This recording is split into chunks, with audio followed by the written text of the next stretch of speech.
함께 인사하실까요? 우리 잘 아는 인사말입니다. 당신에게서 풀냄새가 나요. 뷰티풀 하고 인사하십니다.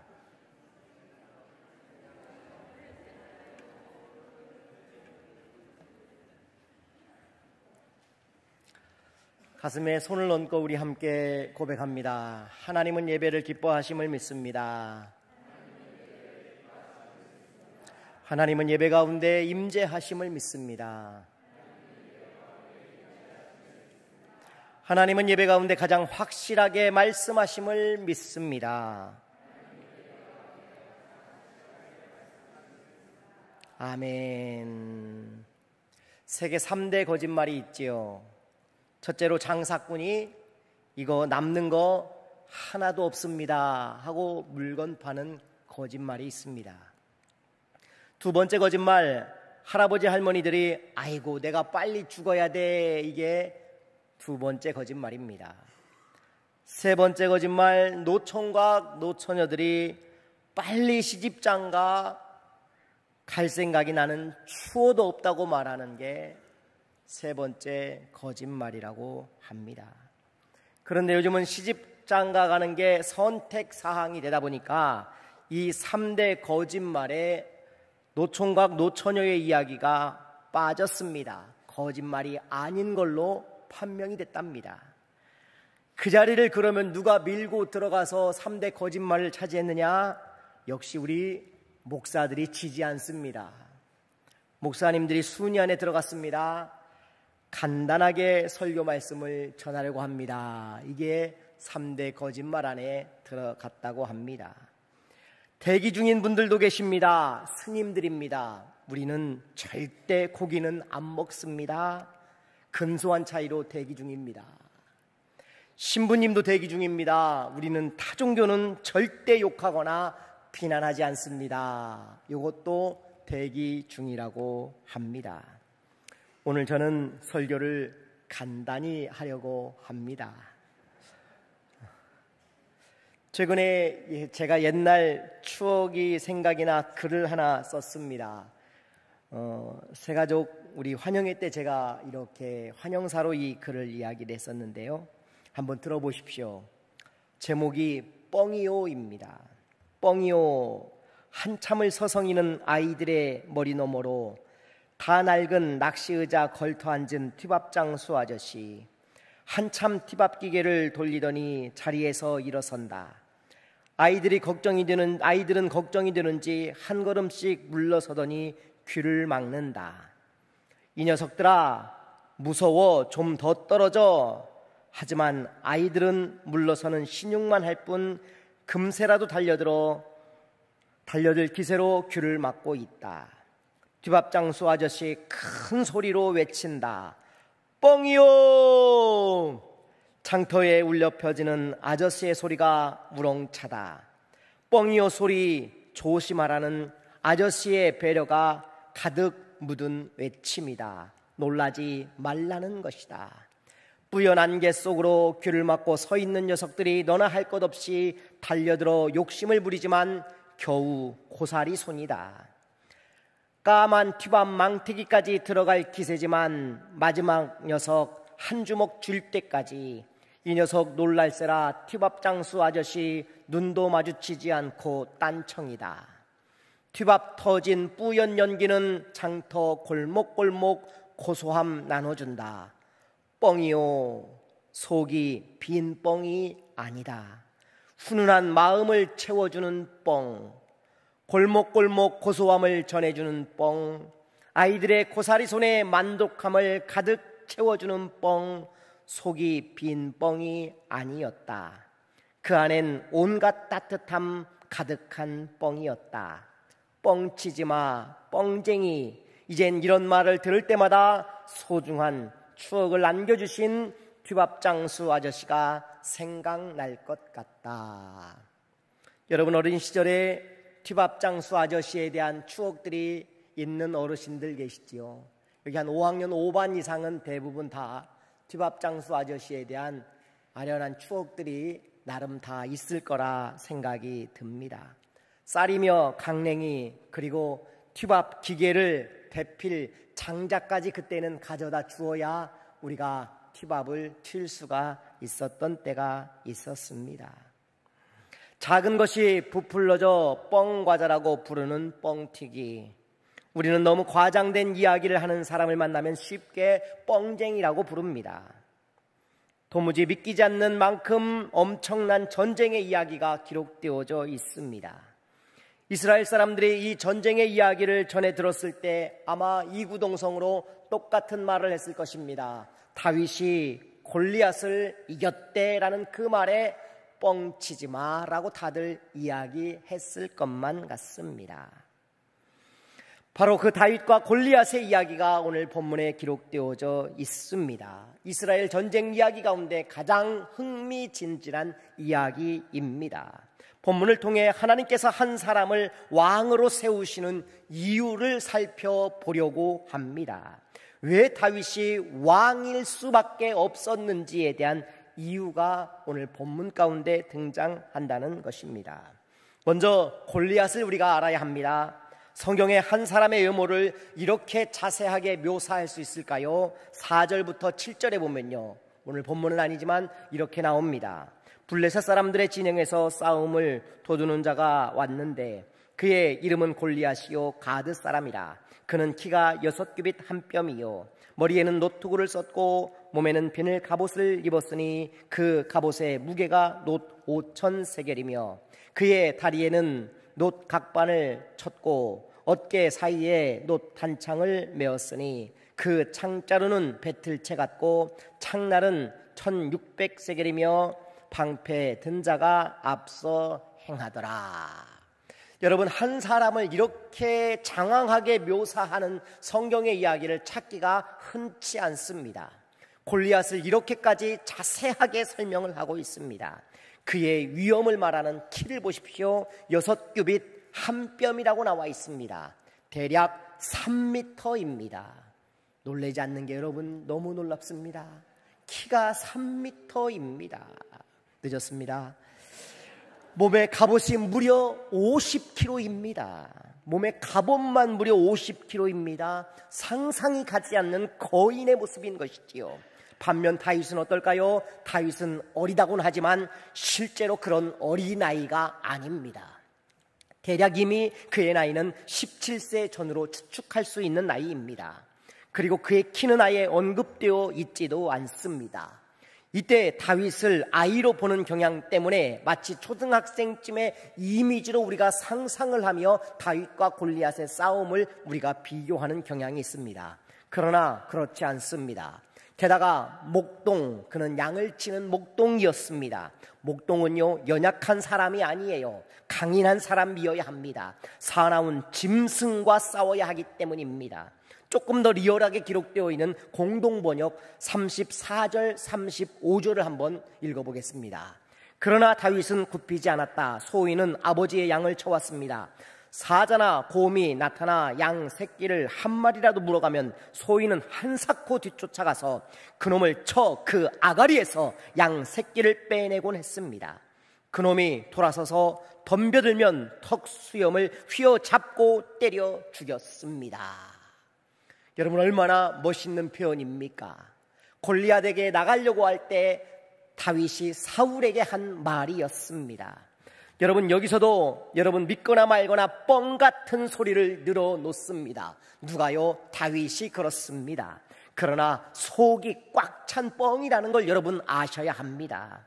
그는 어린아이가 아니라 강인함으로 자라고 있는 청년이었습니다. 이를 뒷받침하는 내용이 또 있습니다. 38절 39절 말씀입니다. 같이 읽어보실까요? 시작.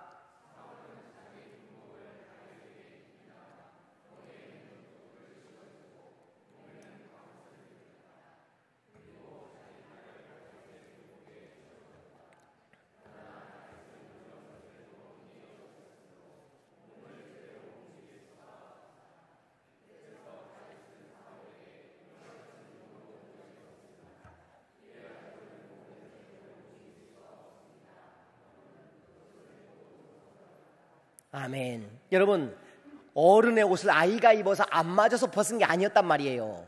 분명히 기록되어 있습니다. 체형이 어른의 체형과 별반 다르지 않는 모습을 다윗이 분명히 지금 가지고 있는 것입니다. 사울의 옷이 그런데도 어색합니다. 입어본 적이 없기 때문이지요. 우리의 싸움은요, 어색함으로는 이길 수 없습니다. 신병에게 군복을 입혀놓으면 어색합니다. 이제 막 군인이 되었기 때문인 것입니다. 그런데 왕의 갑옷을 내어주는 상황이 조금 이해되지 않습니다. 아무리 그래도 그렇지 옷이 비슷한, 체형이 비슷한 다른 사람의 갑옷을 주면 될 텐데 왕의 갑옷을 내어주는 이유가 무엇일까요? 이미 사울과 다윗은 만나본 적이 있었습니다. 바로 앞에 나와 있는 16장에 보면 어떤 내용이 나오느냐, 사울이 악한 병에 걸렸습니다. 악령에 사로잡혀 있을 때에 다윗이 불려가서 수금을 연주함으로 이 사울 왕을 치료해 준 적이 있었던 것을 16장 뒷부분에 기록하고 있는 것입니다. 이미 만나본 적이 있었던 것이지요. 그러니 왕으로서 다윗에 대한 나를 치료해 준 치료자거든요. 그러니 기꺼이 자기 갑옷을 내어줄 만한 이유가 되고 있는 것입니다. 중요한 것은 여러분, 어려서부터 지금 다윗은 섬김의 자질을 보여주고 있는 사람이라는 것입니다. 나보다 다른 사람을 위한 삶을 위한 자질을 그는 가지고 있었음을 성경은 이야기하고 있는 것입니다. 다윗이 몸이나 체구가 작아서 사울의 옷이 안 맞는 게 분명 아니었습니다. 아무려면 체형이 터무니없는 차이가 나는 옷을 그에게 입혔겠습니까? 그러나 싸움은 익숙한 것으로 해야 합니다. 할렐루야. 찬송이 익숙한 사람은 찬송으로 승부하십시오. 나는 요리에 능하다. 요리로 이웃을 섬기며 이기는 것입니다. 익숙하지 않은 것으로 봉사하는 사람을 만나면 보는 사람도 불편해지는 것입니다. 익숙함이 은혜입니다.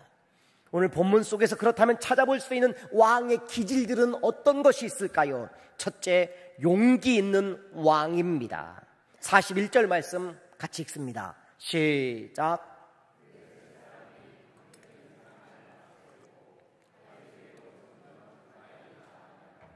아멘. 여러분, 여기 보니까 방패든 사람이 앞에 있었어요. 골리앗 혼자 나오지 않아요. 여러분, 우리가 그림을 봤을 때는 항상 혼자였거든요, 골리앗이. 그런데 그 앞에 누가 있었다고요? 방패 든 사람이 앞에 함께 나와 있었단 말이에요. 이거 교사들이 좀 잘 알아야 됩니다. 정확하게 아이들에게 전달이 지금 잘 안 되니까 저처럼 이렇게 삐뚤어진 그림을 지금까지 머릿속에 가지고 있는 겁니다. 물론 여러분은 잘 배우셔서 문제가 없으리라 믿습니다만, 자, 이 사람의 용기, 여기 보니까 골리앗이라고 이름을 부르지 않습니다. 뭐라고 부릅니까? 이제는 골리앗의 이름조차 나오지 않습니다. 블레셋 사람이라고 나옵니다. 이 싸움이 골리앗 혼자의 싸움이 아니라는 것입니다. 그러나 반면 다윗은 혼자입니다. 그런데 싸움이라는 게 어떻습니까? 제가 고등학교 때를 이렇게 좀 생각을 해보니까 싸움 잘하는 친구들을 생각해 보니까요, 이 친구들이 싸움을 잘하는 게 아니에요. 뭐가 좋은가? 깡이 좋은 거예요. 여러분 인정하십니까? 잘 인정 안 하시는군요. 깡이 좋은 거예요, 깡이. 기분 나쁘면 일단 막 손에 쥐는 것부터 잡아요. 깡이 좋으니까. 그리고 막 콜라병, 사이다병을 막 그냥 일단 때리고는 막 이렇게 쥐어요, 막. 여러분, 깡패나 건달 무서워하지 마십시오. 그 사람들 겁 많아요. 그러니까 뭉쳐 다니는 거예요. 무서워서 그러는 거예요, 자기들이요. 몰랐지요? 당당하십시오. 건달이 지나가거든. 오랜만 당당하게 하셔도 괜찮단 말입니다. 기죽을 이유가 하나도 없습니다. 도둑이 왜 칼을 들고 옵니까? 무서워서 칼 들고 오는 거예요. 손 떠는 거 여러분 못 보셨죠? 혹시 도둑이 오시거든 절대 겁먹지 마시고 제 이야기를 기억하십시오. 도둑은요, 무서워서 칼 들고 옵니다. 뭐라고 해야 돼요? 그때 우리의 깡이 필요한 거예요. 뭐라고? 가란 말이야. 그래도 안 가면 그냥 돈 주십시오. 옛날 전쟁이 그렇습니다. 한 사람만 싸웁니다. 기싸움하고 있는 겁니다. 그런데 블레셋에 아주 거인 하나가 있으니 그 몸으로 나와서 겁을 주고 있는 것입니다. 그런데요, 더 더 깡이 센 사람이 나와버린 겁니다. 누굽니까? 다윗입니다. 겁이 없어요. 여러분, LA에 딸네 집에 간 할머니 이야기 아실란가 모르겠습니다. 경상도 할머니가 아주 심심하니까 집 앞에 있는 버스 정류장에 앉아가지고 가만히 앉아있는데 외국인 한 명이 옆에 앉는 거예요. 버스가 오니까 이 할머니가 이야기를 해요. 왓데이. 왓데이입니다. 이게 왓데이. 무슨 요일이냐 물어보면 왓데이. 이걸 경상도 말로 하신 거예요. 버스가 오니까 왓데이 그랬더니 옆에 있는 외국인이 물어보는 줄 알고 먼데이 그랬습니다. 그 할머니가 뭐라고 말해요? 할머니도 이야기를 해야 되니까 버스데이. 외국인이 앞에 뭐 빠뜨렸나 싶어서 해피 벌스데이 또 물어보는 겁니다. 할머니가 하신 말씀이 재밌습니다. 그 다음 할머니의 답변은 직행 버스데이. 외국어도요, 깡이 없으면, 겁나면 오케이도 못하는 겁니다, 여러분. 깡이 있어야 외국어도 하는 거예요. 대화도 하는 겁니다. 여기 싸움에 다윗이 왜 간 줄 아십니까? 심부름 간 겁니다. 심부름. 17절 18절 같이 한번 읽어보시죠. 시작.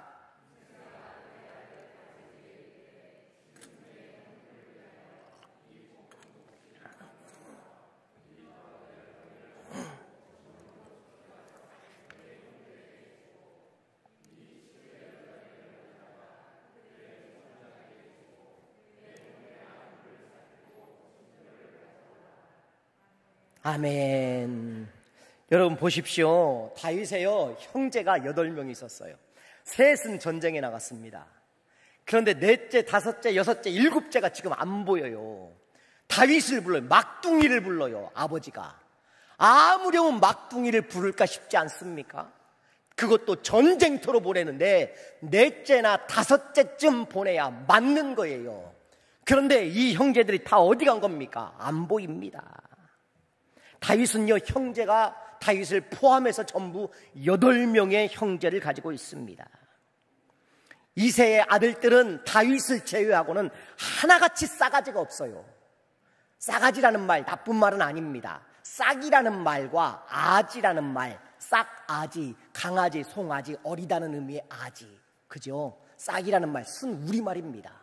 그런데 이세의 이 아들들이 정말 다윗을 제외하고는 전부 싸가지가 없는 거예요. 근데 이 싸가지의 표현이 또 있어요. 4가지가 없다, 4가지가 없다, 이런 의미도 있더라고요.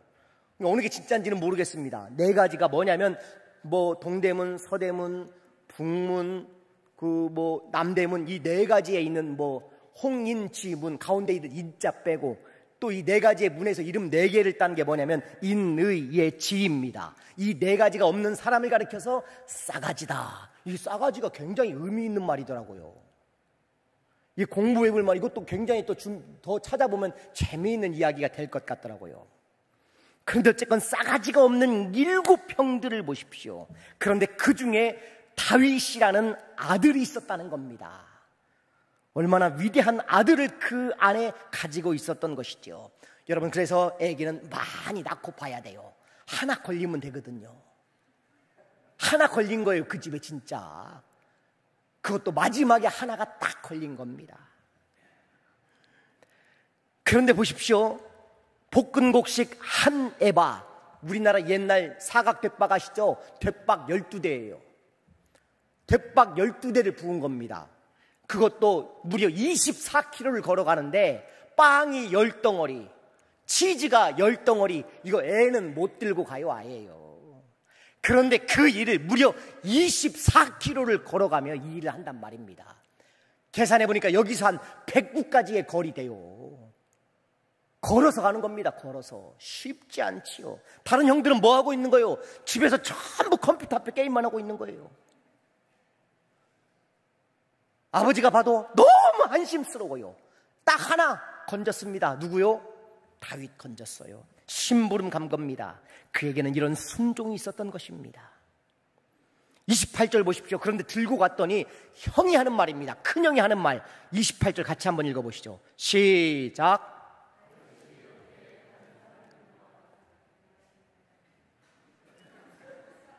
28절 시작.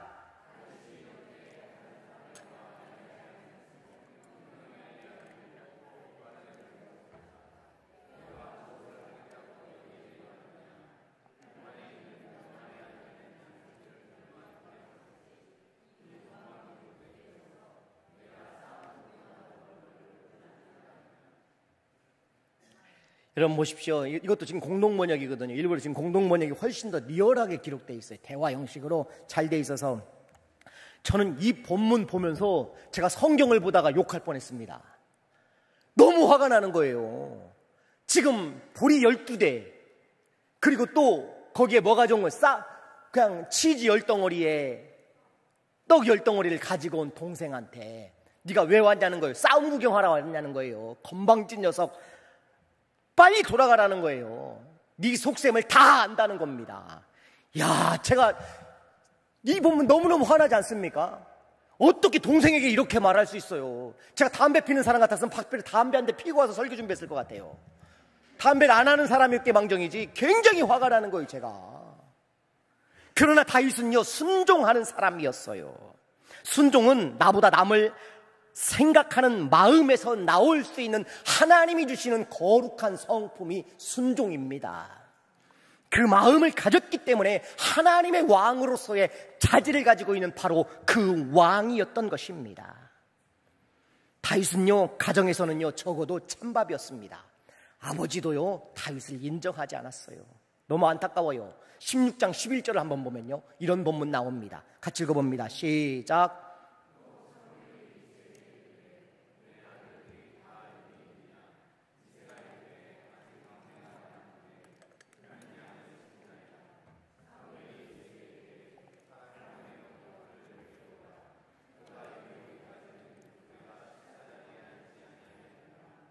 아멘. 사무엘이 하나님의 음성을 듣고 이새의 집에 찾아갔습니다. 왕이 될 아들이 여기 있으니 내가 그에게 기름 붓겠다라는 것입니다.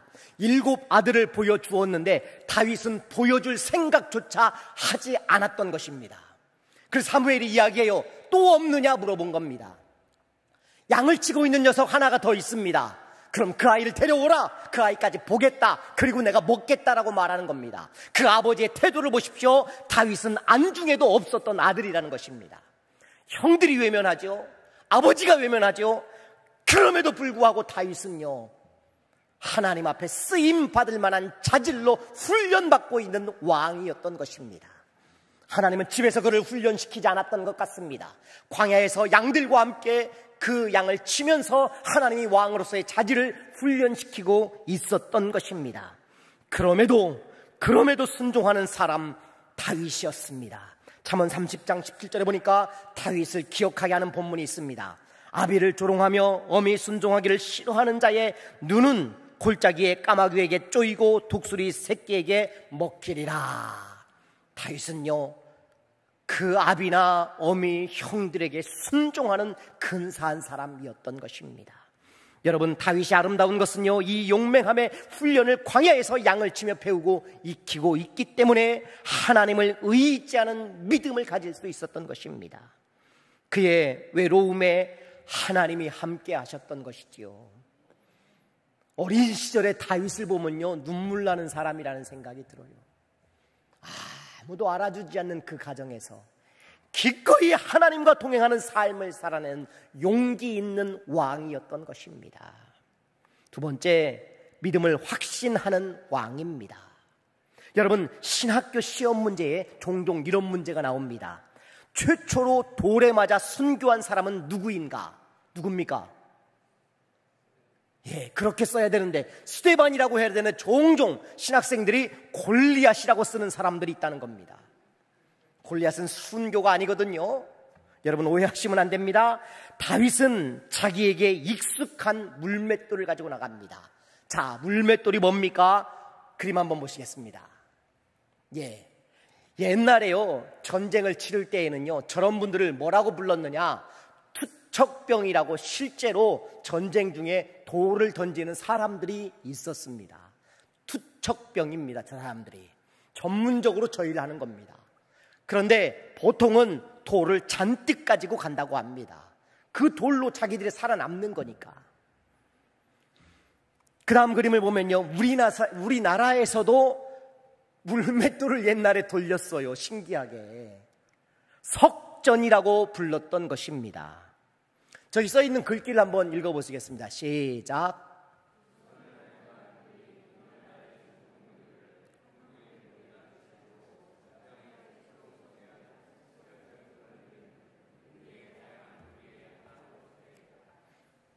이게 전통놀이라는 겁니다. 명절에 모여서 뭐 하는 거예요? 돌 갖고 막 서로 던지는 겁니다. 이거 한번 해볼만 하지 않겠습니까? 저는 던질 사람이 많거든요. 우리 다음번 체육대회 때 한번 해볼만 할 것 같아요. 얼마나 신이 날까요? 이게 한번 던지기 시작하면은 이 돌을 던지며, 그런데 굉장히 위험한 거죠. 목숨을 거는 거죠. 어떻게 보면요, 눈을 실명할 수도 있고 굉장히 위험한, 이게 실제로 우리 전쟁에 사용되고 있었다는 것입니다. 어느 정도였냐면, 다음 그림 넘겨주십시오. 일본 그 당시 우리 신문입니다.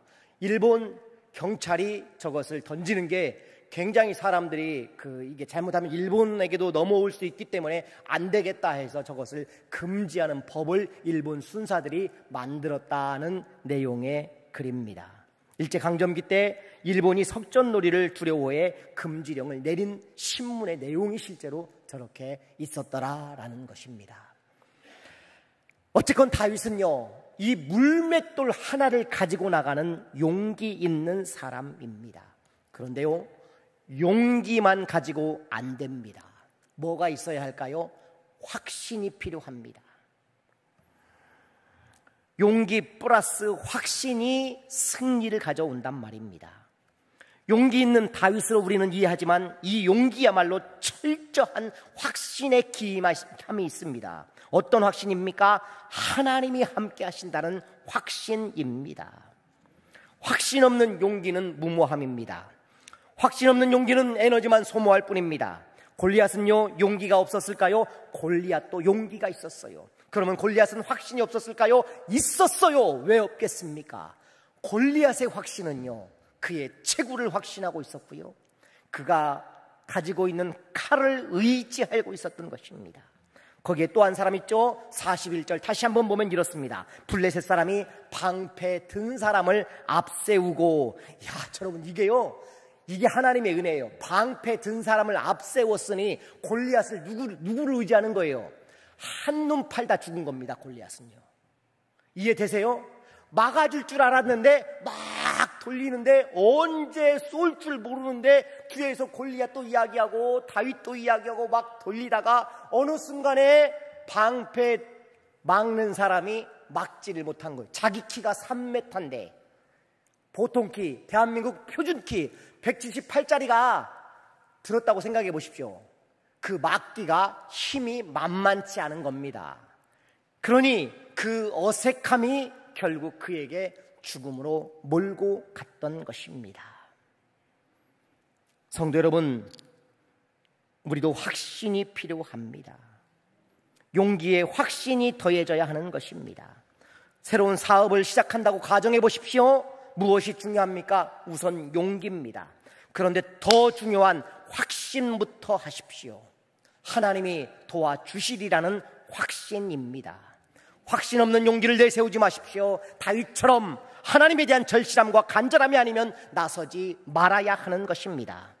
다윗이 가진 것은 물매가 아닙니다. 그가 가진 것은 자세히 들여다보면 여호와의 이름으로 그가 이기고 있는 것입니다. 우리가 가진 자본금, 우리가 알고 있는 얄팍한 지식, 겨우 100년도 못 살아본 인생의 경험을 말하는 것이 아니라 주님에 대한 믿음의 분명한 확신이 먼저라는 것입니다. 다윗의 확신이 45절에 기록되어 있습니다. 같이 읽어보실까요? 다윗이 블레셋 사람에게 이르되 너는 칼과 창과 단창으로 내게 나아오거니와 나는 만군의 여호와의 이름으로 곧 내가 모욕하는 이스라엘 군대의 하나님의 이름으로 내게 나아가노라. 아멘. 이 확신이 저와 여러분에게도 있기를 주의 이름으로 축원합니다. 마지막 세 번째, 다윗은 겸손함을 겸비한 왕의 모습이었습니다. 47절입니다. 같이 읽어보시죠. 또 여호와의 구원하심이 칼과 창에 있지 아니함을 이 무리에게 알게 하리라. 전쟁은 여호와께 속한 것인즉 그가 너희를 우리 손에 넘기시리라. 아멘. 세상에는 많은 힘이 있습니다. 돈이 힘이고요, 물질이 힘이고요, 권력이 힘이고 체력도 힘입니다. 그런데 힘에는 두 가지의 묘한 분리가 있습니다. 하나는 교만함이 생기고 다른 하나는 담대함이 생깁니다. 여러분, 힘을 가졌을 때에는 담대함과 교만함이 공존한다는 것입니다. 교회도 힘 있는 사람이 뜻대로 안 되면 분노합니다. 반면 힘없는 사람이 교회에서 뜻대로 안 되면 실족합니다. 다윗의 힘에는 담대함이 있었습니다. 반면 골리앗의 힘에는 교만함이 있었던 것이지요. 힘이라고 다 같은 힘이 아닙니다. 힘께나 쓴다는 사람들 늘 조심해야 합니다. 믿음 안에 담대함인지 스스로의 교만함인지를 우리가 분별할 수 있어야 한다는 것입니다. 자랑하고 싶은 자랑도 여러분, 담대함으로 나오는 사람과 교만하게 나오는 사람은 분리가 되지요. 담대하면 자랑도 아름다워요. 그러나 교만한 사람은 뒤로 빼도 꼴보기 싫고 짜증이 나는 겁니다. 이스라엘에 무너진 왕들을 정리해보면 교만함이 드러납니다. 잠언 16장 18절 교만은 패망의 선봉이요 거만한 마음은 넘어짐의 앞잡이니라. 힘을 가졌을 때에 이 교만함을 가진 사람들은 모두가 다 멸망했다는 것입니다. 반면 힘이 있을 때 하나님을 의지하는 담대함으로 나간 사람은 이길 수 있는 삶을 살아낼 수 있었던 것입니다. 교만은요, 포장된 무기력입니다. 결국 교만은 자신을 내세우며 강해 보이려 하지만 강함이 아니라 망함이라는 사실을 기억하시기 바랍니다. 한번 따라서 하시죠. 교만은 강함이 아니라 망함이다. 제가 한 말이지만 멋있는 말 같습니다. 다윗은 왕이 되었을 때도 교만하지 않았습니다. 사람들은 높아지면 쉽게 변합니다. 그래서 흔히 자리가 사람을 만든다고 합니다. 청와대에 들어갔다 나온 사람, 서울대에 갔다 나온 사람. 저도 하도 그래서 서울대 가서 물 한 잔 먹고 나왔습니다. 서울대 물 먹고 나온 사람입니다. 그런데 여러분, 그곳에 갔다 온 사람들이 자랑을 삼습니다. 이것은 교만입니다. 왠 줄 아십니까? 변질된 힘, 환경에 영향을 받는 힘, 그것은 교만인 것입니다. 그러나 담대함은 다릅니다. 변질되지 않습니다. 많은 때나 적은 때나 여전히 변함이 없습니다. 감투 하나 썼다고 목소리 커지는 정도의 힘이라면 그게 무슨 힘이겠습니까? 하나님 한 분을 의지하는 힘이야말로 우리에게 진짜 강함이 아니겠습니까? 제가 하고자 하는 말을 성경이 어색하지 않은 교만을 지적하는 말씀이 예레미야 13장 9절에 나옵니다. 여호와께서 이와 같이 말씀하시니라. 내가 유다의 교만과 예루살렘의 큰 교만을 이같이 썩게 하리라. 교만을 썩게 하겠다는 겁니다. 망하게 하겠다는 겁니다. 무기력하게 만들겠다는 것입니다. 요셉은 힘이 있었지만 교만하지 않았습니다. 기드온도 힘이 있었지만 교만하지 않았습니다.